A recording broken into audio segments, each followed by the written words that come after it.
नमस्कार, आपण पाहत आहात महाराष्ट्र लोकनायक. परभणी जिल्ह्यातील गंगाखेड तालुक्यातील सुनेगाव सायळा येथील इरुस्का प्रायव्हेट लिमिटेड या होमिओपॅथिक औषध निर्मिती फार्मचे उद्घाटन केंद्रीय आयुष तथा आरोग्य व कुटुंब कल्याण राज्यमंत्री प्रतापराव जाधव यांच्या हस्ते आज पार पडले. केंद्रीय राज्यमंत्री प्रतापराव जाधव यांनी होमिओपॅथिक उपचार पद्धतीचे महत्त्व अधोरेखित केले. दुर्धर आजारावर प्रभावीपणे उपचार करण्याची क्षमता होमिओपॅथिक पद्धतीमध्ये असून नागरिकांनी या उपचार पद्धतीवर विश्वास ठेवावा असे आवाहन यावेळी केले आहे.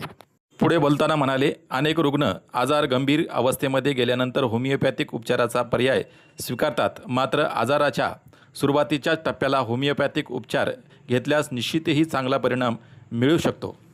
परभणी जिल्ह्याच्या पालकमंत्री मेघना बोर्डीकर, परभणी जिल्ह्याचे आमदार राहुल पाटील, गंगाखेड विधानसभेचे आमदार डॉक्टर रत्नाकर गुट्टे, माजी खासदार सुरेश जाधव यांच्यासह अनेक मान्यवर उपस्थित होते. यावेळी पालकमंत्री मेघनाताई बोर्डीकर, आमदार राहुल पाटील आणि आमदार डॉक्टर रत्नाकर गुट्टे यांनी आपल्या शुभेच्छा व्यक्त केल्या. या कार्यक्रमाचं आभार डॉक्टर संजय पवार यांनी मानले. सुनेगाव येथे उभारण्यात आलेला हा होमिओपॅथिक औषध निर्मिती प्रकल्प आरोग्य क्षेत्रामध्ये महत्त्वपूर्ण योगदान देईल अशी आशा यावेळी व्यक्त केली जात आहे.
भागामध्ये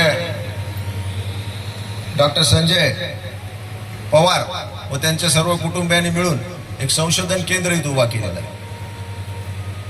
सन्माननीय प्रतापराव जाधव ज्या दिवशीपासून मंत्री झालेले आहे, केंद्रामध्ये आयुष डिपार्टमेंटला एक वेगळं वलय निर्माण करण्यामध्ये ते यशस्वी झालेले आहे.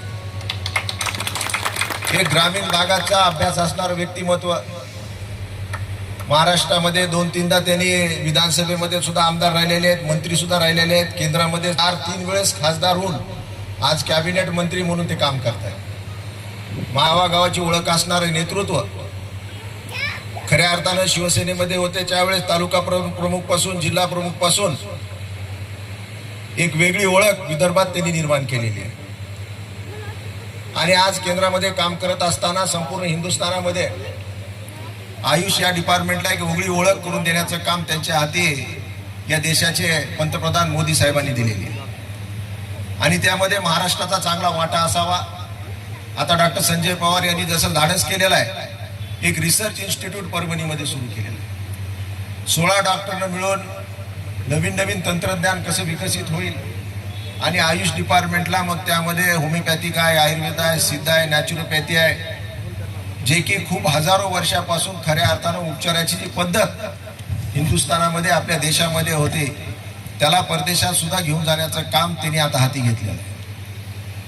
आणि ज्या देशामध्ये संशोधन होतं त्या देशाचाच खऱ्या अर्थानं विकास होतो.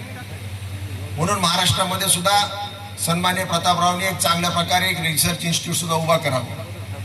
आणि मी आज त्यांना विनंती करेन की महाराष्ट्रामध्ये एक आयुष विद्यापीठ आपण महाराष्ट्रामध्ये स्थापन करावं आणि त्यामध्ये सुद्धा परभणीलाच करावं. आणि आज या व्यासपीठावर अशा प्रकारची घोषणाही करावी अशी मी तुम्हाला विनंती करतो. मला दिलं नाही तरी चालेल, पण परभणीमध्ये असलेली जमिनीची उपलब्धता, परभणीमध्ये असलेले विद्यापीठ जर खऱ्या अर्थानं तुम्ही आयुष विद्यापीठ परभणीमध्ये दिलं तर परभणीला एक कृषी विद्यापीठ सुद्धा आहे साहेब. त्या विद्यापीठाची जवळपास 10,000 एकर जमीन तिथं उपलब्ध आहे. आणि आपल्याला संशोधन करायचं असेल तर तिथं असणारे आयुर्वेदिकचं प्लांटेशन हे तुम्ही करू शकता. आणि तिथं असणारे म्हणजे शास्त्रज्ञ जे कृषीवर काम करतात त्यांची मदत सुद्धा तुम्हाला संशोधन विकसित करण्यासाठी होऊ शकते. हे चांगल्या लॅबोरेटरीज तुम्ही तिथं उभा करू शकता. म्हणून या असलेल्या इन्फ्रास्ट्रक्चरमध्ये चांगलं विद्यापीठ, महाराष्ट्राचं आरोग्य विद्यापीठ, आयुर्वेदिक आरोग्य विद्यापीठ निश्चित प्रकारे स्थापन होऊ शकतं. म्हणून आपण सहानुभूतीपूर्वक त्याचा विचार करावा एवढीच विनंती या निमित्तानं करतो. परत एकदा एक कर्तबगार मंत्री पद्धतीनं असायला पाहिजे. ISO 9000 काय, पण मला वाटतं ISO 9000 नाही 2000 बी असायला म्हणजे मिळायला काही हरकत नाही. असं हे युनिट आहे. स्वच्छता आहे, तशीच पॅकिंगचं असेल, ह्या सर्वच गोष्टी जर बघितलं आपण तर एकदम खूप चांगला आणि छोटंसं आणि खूप चांगला उद्योग उभा केलेला आहे. म्हणजे आपल्या आपण जर बघितलं अशा छोट्या छोट्या गोळ्या आपण काय पडसं आलं, सर्दी आली, खाशी आली, काहीतरी आपण बऱ्याचशा अशा गोळ्या घेतो, ते औषधं सगळे इथं बनणार आहेत. खरं पाहिलं म्हणजे केंद्रीय मंत्र्यांना पण पुढे जायचं आहे. खूप बोलण्यासारखं असतं, आपण बोलावंसं वाटतं, पण त्यांच्या आपण टायमाचा विचार केला पाहिजे. त्यांना पुढे औरंगाबादला जाऊन तर पुढे त्यांना कलकत्त्याला जायचं आहे. आता आम्ही चर्चा केली आणि 21 तारखेची जिम्मेदारी त्यांच्यावर आहे. कारण का मोदीजी स्वतः कलकत्त्याला योगा दिन साजरा करणारे फॅक्टरी आपल्या जिल्ह्यामध्ये या ठिकाणी उभी राहिलेली आहे. ते म्हणजे डॉक्टर संजयजी पवार, डॉक्टर सुशांतजी पवार, आशाताई, डॉक्टर स्वप्नजा पवार, हे सर्वच पवार परिवार. खरं तर मी तुम्हा सगळ्यांचं अभिनंदन करते आणि आभारही मानते की खऱ्या अर्थाने आज आपण 12 वर्ष पंतप्रधान नरेंद्र मोदीजींच्या कार्यकाळाचे साजरे करतोय. आणि खऱ्या अर्थाने तपपूर्ती मोदीजींच्या 12 वर्षाच्या कार्यकाळाची झाली. हे या ठिकाणी एवढ्या छोट्याशा गावामध्ये उभं राहिलेलं हे एक फार्मास्युटिकल कंपनीचं युनिट बघून आपल्या सगळ्यांना झाल्याशिवाय राहत नाही. कारण की हे ज्वलंत उदाहरण आहे की खऱ्या अर्थाने 2047 पर्यंत पूर्णपणे विकसित आपला देश करण्याचं स्वप्न उराशी बाळगत पंतप्रधान नरेंद्र मोदीजी ज्या पद्धतीने काम करतायत, ज्या योजना तरुणांना नोकरी मागणारे नाही तर नोकरी देणारे व्हावेत यासाठी त्यांनी आखलेल्या आहेत. आणि त्याचबरोबर मुख्यमंत्री देवेंद्र फडणवीस साहेबांनी सुद्धा या राज्याचा सर्वांगीण विकास व्हावा. राज्यामधल्या फक्त 5-6 जिल्ह्यांचा विकास झाला तर राज्य प्रगतशील होणार नाही, संपूर्ण विकसित होणार नाही. म्हणून राज्यातील सर्व अतिदुर्गम, अतिदुर्लक्षित जिल्हे सुद्धा विकसित झाले पाहिजे. म्हणून मुख्यमंत्री देवेंद्र फडणवीस साहेबांनी सुद्धा अनेक योजना या ठिकाणी आणलेल्या आहेत. आणि या योजनांचा लाभ घेत खऱ्या अर्थाने पवार कुटुंबियांनी जे धाडस केलेलं आहे. आणि आज बघा डॉक्टर संजयजी पवार यांचं स्वप्न होतं आणि मी बघते, मी त्यांना ओळखते, चांगली ओळखते.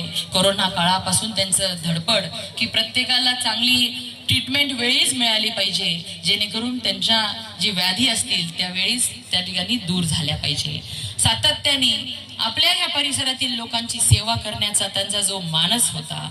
आणि आज ऑरिक सिटी सारख्या संभाजीनगरला मोठ्या कंपन्या टाकण्यासाठी एक रेड कार्पेट आहे.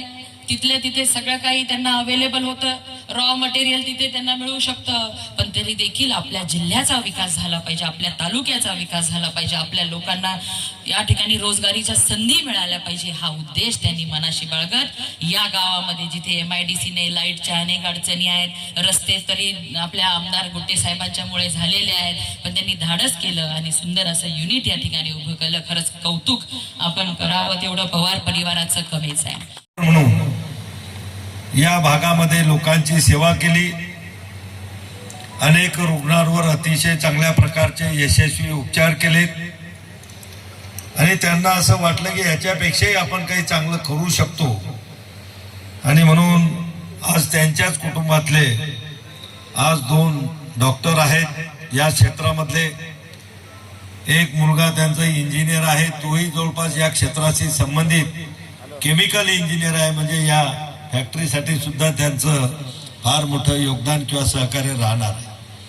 एका बहुजन समाजातून आलेल्या माणसानं व्यवसाय करत असताना एवढं मोठं हिमतीचं पाऊल टाकणं, धाडस करणं हे निश्चितच कौतुकास्पद आहे आणि आपण सर्वजण त्यांचं कौतुक करण्यासाठीच या ठिकाणी आलेलो आहोत. माझ्याकडं डॉक्टर साहेब आलेत, दोनदा येऊन गेले आणि त्यांचा आग्रह होता की नाही मला तुमच्या हातानंच त्याचं उद्घाटन करायचं. आणि खरंच मलाही असं वाटलं की जर या ठिकाणी इरुक्झा होमिओ हर्बल फार्मासारखी कंपनी किंवा कंपनीचं युनिट उभं राहत असेल तर निश्चित आपणही तिथं जाण्याचा प्रयत्न केला पाहिजे. आज तो योग आला. आज रितसर असं आपल्या सर्वांच्या उपस्थितीमध्ये त्याचं उद्घाटनही झालं.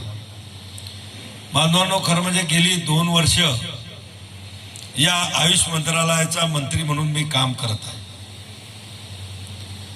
मंत्री होण्याच्या अगोदर माझा आणि आयुषचा काही संबंध नव्हता, पण मी खऱ्या अर्थानं मनापासून धन्यवाद देतो ते आमचे मुख्य नेते एकनाथराव शिंदे साहेब आणि दुसरे म्हणजे आपल्या देशाचे आदरणीय पंतप्रधान नरेंद्र मोदी साहेबांना.